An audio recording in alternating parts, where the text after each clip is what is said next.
Meet the Inori Nendoroid from the anime Guilty Crown. I fell in love with her character at first sight.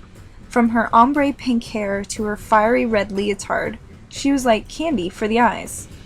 Okay, so that's a little bit corny, but I became more attached to her as I got to know her. She has a sweet, innocent side that's very childlike, but when she has to be, she can be one tough cookie. To kick off this review, we're going to start by looking at the box. It's a typical Nendoroid box. We have the window in the front. I really enjoy the colors on this box. While it's a personal preference, it does catch my eye.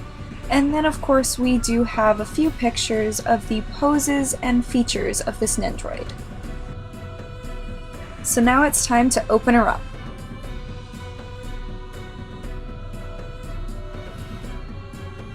The first thing that I wanted to point out that comes with this Nendoroid is an instruction booklet, and it comes with most of them. I just normally forget to add them into my reviews. So here's a look at the booklet.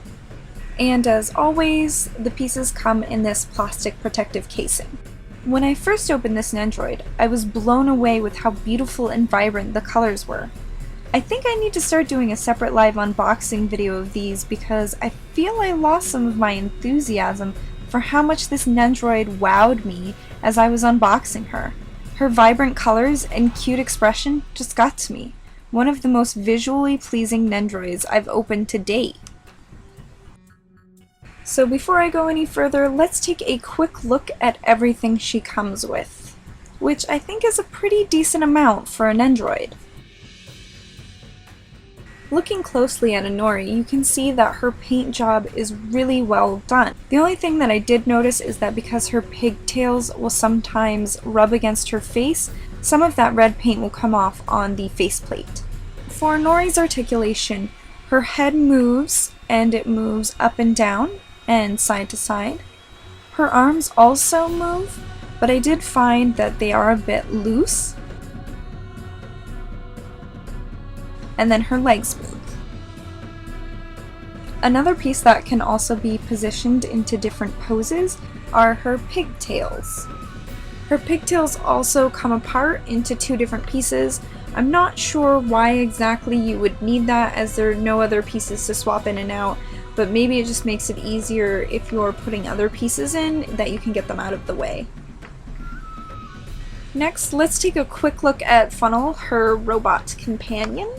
What's nice about him is that he has some articulation as well. As you can see, his top opens up and his legs rotate 360 degrees. Moving on to the stand, we can see that it's a typical Nendoroid stand with a peg that is inserted into the back of our Nendoroid.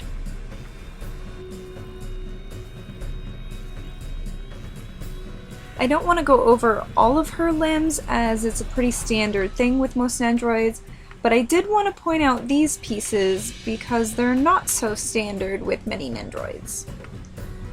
At first, these extra arm pieces baffled me, but I soon figured out that they're extra shoulder pieces. I can't say with 100% certainty, but I think these are for when she is holding the cat's cradle. Or at least that's when I use them. It might have been nicer if they just gave us another full arm set, but this also works. Inori also comes with 3 different faceplates, so you can give her that tough look or the sweet innocent look. As I mentioned, her personality does range from time to time throughout the anime, depending on the situation. For the most part, I found that Inori's pieces were easy to move and remove and replace.